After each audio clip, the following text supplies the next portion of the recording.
may pinalampas ba kayo na proyekto na walang porsyentuhan? Sabi ho niya, lahat may porsyentuhan. Classroom, building, kalsada, tulay, flood control, lahat na. Do you confirm this, Engineer Henry? Yes, Your Honor. Lahat po ng project ay meron po ang office at meron po ang mga proponent po, Your Honor. Iba'y accounting, debit, credit, kupit. So ilang beses po kayo nagkakilala? Nagkaroon ng pagkakataon na magkasama? Ni Congressman Saldico po. Yes, sir. Yes. Congressman Saldico po, siguro po, pinakamarami na po yung 2 to 3 times a year kami 2 to 3 magkita. times a year. Pinakamarami na po yun. Napakadalang po kami magkita. Basta yun lang pong minsan po, nagre-request ako na ano na po ang sitwasyon. Pag malapit na po yung submission ng mga listahan, yun lang po, mga 30 to 40 minutes po kami nag-uusap. Pero, so bago magkaroon ng deadline para sa submission for the preparation ng NEP ba to o sa sa GAA na? meron pong NEP, meron pong para sa GAA. Kaya may 2 to 3 times. Bago mag-NEP, magmi-meet kayo kung ano ang pwedeng maipasok at bago meron din sa GAA. Bago lumabas sa GAA. Actually po, yung meeting po, nagtatanong lang po ako kung meron po bang ibababa o wala. Kasi po para makapaghanda po ako ng listahan kami po, makapaghanda po. Yun lang po ang nagiging usapan namin po doon. Nabanggit na rin lang kanina ni Yusek Bernardo na meron pong commitment fees para po kay Congressman Saldico. Ano po ang usapan nyo pagdating sa kitaan para sa projects na inilalagay nyo sa ibang districts? Meron pa, paano naman yon? Kasi nabanggit nyo na 25 pag sa distrito. Pero paano yung galing sa ibang distrito at paano po ang Ganon din po. hati-anon? Your Honor, ganon din po. 25 din po yung kinukuha po.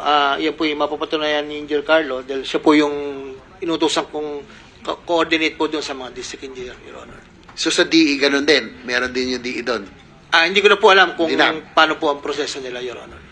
Well, itong anomalya ng flood control projects ay maituturing na isang malaking organized crime syndicate. Kaya nga, sana makabalik tayo sa mga talagang perpetrators, sa mga nagsimula nitong nag-draw up nitong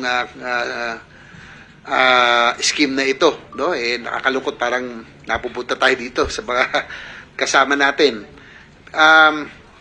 Sinabi mo sa affidavit mo, ang connection mo kay dating Yusek Bernardo ng DPWH na kayo ay magkakilala noong 1997 pa. Malaking papel ang ginampanan mo sa pag-angat ng inyong career sa DPWH at mukhang malaki rin ang papel niya sa iyong pag-unlad. No? Sa madaling salita, malalim ang sabi na nga, malalim ang bulsa at pinagsamahan ninyo. No? Kanina umamin naman si Yusek Bernardo at humingi ng tawad. Sa tingin nyo ba, bakit lubos ang kayong pinagkatiwalaan ni Yusek Bernardo? Ano ang binigay at pinakita mo sa kanya para ikaw ay mapili niyang tulungan makaangat sa buhay? Actually po, Your Honor, 1997 pa po, magkasama na po kami. Hanggang tumaas po siya ng posisyon. Kami po talaga yung mga sinasabi po sa distrito na bata-bata po nila, ganun. So, yun po yun. At siguro po, yung pagtitiwala po, hindi naman po talaga ako sumisira pagdating po sa pera, Your Honor. Siguro bago lang magtuloy kasi tapos na yung oras ko, no? Si Engineer Bryce, papakonfirm ko lang yung pagpalit ng proyekto na nabanggit kanina ng boss mo, no? Yung school building, ginawang flood control. Do you confirm na si boss mo lang yon o kasama ang central office si Yusek Bernardo? Si boss po nagutos na gawing flood control po yun. Tsaka may gusto lang din po ako linawin. Yun po kasing sa obligasyon na 25%. 25 tama po, 25% po ang kinukuha. Pero kinukuha po ni boss yun, 25% sa ABC, hindi po dun sa proponent. So kung kukumpitin nyo po yun, meron po 2% na napupunta kay boss dun. Mr. Chair, Senator JB, Yes, sige. pwede mo clarify lang kung, Go ahead, please go ahead. kung sino yung boss na sasabi niya, Bernardo pa or Alcantara? Boss Henry Alcantara ko po. Alcantara. Thank you, Senator JB. Yung po, so ibig sabihin may 2% pang extra doon sa bukod sa 25% na sa proponent na sinasabi, yung commitment. Ibig sabihin po, yung 25% po, for example, kung 100 million po yung binaba, ang 25% po nun is 25 million. Pero kung i-compute mo po yung 25%, based po dun sa may appropriate budget cost, nasa 23 million lang po yun. So may extra 2 million po, kay Boss Henry po napupunta yun. Engineer Alcantara, Papatunayan po ni Engineer Carlo yan, Your Honor. Your do you Honor, confirm? hindi po gano'n ang computation po noon. Kay Congressman Saldi po, nung tinanong ko po siya, 25% po talaga yung allocation. Tinatanong ko po kung saan po ibabase. Pero yung iba po, tulad nung kay Senator Joel, sa appropriation po, diretso po yun. That's why 150 po. Yung iba po, ABC, yun po, nagiging contingency funds po ng office po pagka may mga request. Opo, Your Honor. Pero hindi po sa akin yun. Nahirapan ako sa computation nila, parang iba yung accounting nila eh. Ha? Iba yung accounting. Debit, credit, kupit. Parang iba yung accounting ng Hila, Mr. Chair, mamaya na lang pag nandito na si Yusek Bernardo. Yes, Senator De La Rosa is next. Senator Bam, sorry. Wala. Thank you, Mr. Chairman. Nandito po ba yung representative ng DPWH? Pwede po bang umupo muna dito sa harap? Yes, there is a representative from the DPWH. Si Gerald Bisnar, actually. Yeah. Haba pong paupo si... Anong pangalan? General Arthur. May mga tanong po ako tungkol sa CMPI, no? Diyan po iikot yung mga tanong ko, sir. Pero bago yon, gusto ko lang po tanungin si Engineer Henry. Last Blue Ribbon, tinanong ko po si Engineer Hernandez kung meron bang, may pinalampas ba kayo na proyekto na walang porsyentuhan. Sabi ho niya, lahat may porsyentuhan. Classroom, building, kalsada, tulay, flood control, lahat na. Do you confirm this, Engineer Henry? Yes, Your Honor. Lahat po ng project ay meron po ang office at meron po ang mga proponent po, Your Honor. Meron bang proponent na hindi tumatanggap? Your Honor, when it comes to congressional, hindi po kasi ako ang in charge po. Sila po yung kausap po ng contractor. Kaya I don't have the personal knowledge how much it will be. Ay, sorry. Yung flow of money kasi, hindi magagaling sa'yo? O magagaling ba sa inyo? Parang galing naman sa inyo yung pera. Hindi po. Ang nanggagaling lang po sa amin yung mga special allocation po na binababa nila Yusek Bernardo at Saldi ko sa iba po. So yun lang po yung binibigyan nyo. Hindi kayo nagbibigay diretso sa mga politiko. Yung sa kanila pong allocable, hindi po kami, Your Honor. Okay. Kasi yung tanong ko, meron bang sitwasyon na merong, kunyari, senador o kongresista na hindi naman tumatanggap ng inyong porsyento? Sa iyong pagkakaalam, wala ho. Hindi ko po masabi.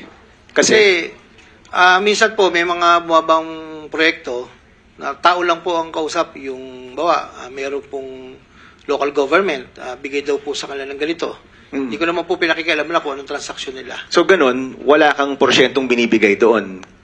Yung para po sa proponent po? Oo. Wala po, hindi po. Pagka Okay. ganun, hindi na po namin kausap yun. Basta po may mga tao-tao po, hindi na po namin kausap. Paulitin ko po So may mga proyekto na merong porsyento yung proponent, may mga proyekto na walang porsyento yung proponent. Your Honor, hindi ko po masabing wala dahil hindi po ako yung kausap. Meron po kasing nagke-claim. Halimbawa po, may bumaba na po sa GAA. Halimbawa po, example, isang mayor. Di kami ang nagpababa niyan. Okay. Sige po, kung sino yung contractor niya, okay. May porsyento yun? Hindi ko na po alam sa kanya. Hindi, nagbibigay ka ng porsyento dun sa mayor. Hindi po.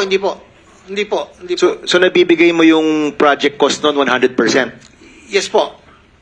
Okay, Yun lang so po yung standard na sa DP. Yun po ang binibigay sa amin ng contractor nila.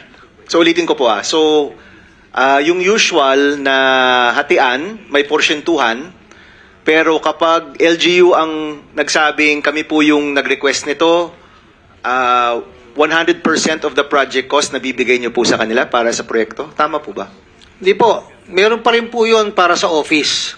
Para sa inyo. Sa office po. Pero Magkano sa po? politiko po, Hindi mo alam. hindi ko po alam. Magkano yon? Magkano yung binabawas ninyo kung LGU yung nagpapatupad? Same pa rin naman po. Pagka roads and building, mga nasa 6 po. Minsan may discount ng konti. Yun po. Depende po sa contractor. 6%. Yes po, So Your 94% mapupunta dun sa project. Yes, Your Honor. Okay. So that's the only case na, may bawas pa rin yan, pero that's the only case na siguro yung proyekto talagang matutupad. Normally po, pagka building and roads, kung ano po yung indicated length, kung ano po yung size, lalabas po yan, Your Honor. Okay, thank you for that, Engineer. Let me ask Yusek Bisnar tungkol sa CMPI. Ano po yung CMPI?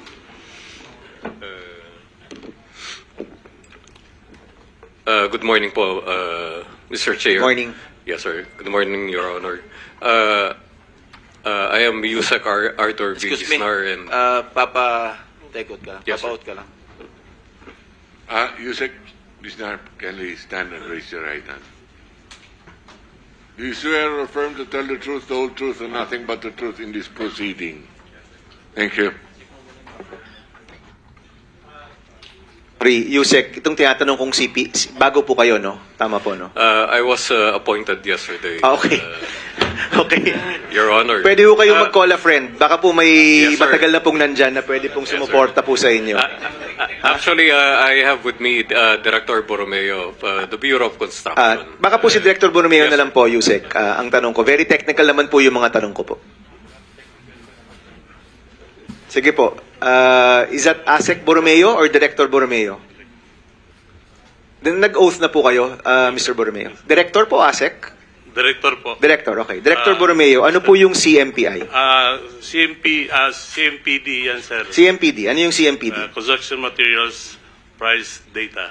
How is that determined? So, determined, yan ang nag-control ng mga presyo ng mga construction materials na ginagamit natin to derive the DOPA of the project.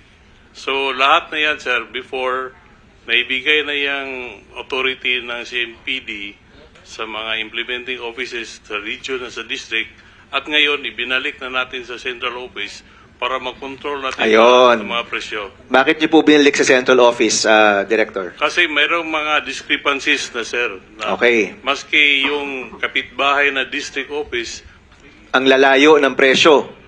In fact, ang nakita ho namin, yung presyo ng semento compared sa mga hardware store, mas mataas pa po ang ibang CMPD. Totoo po ba to?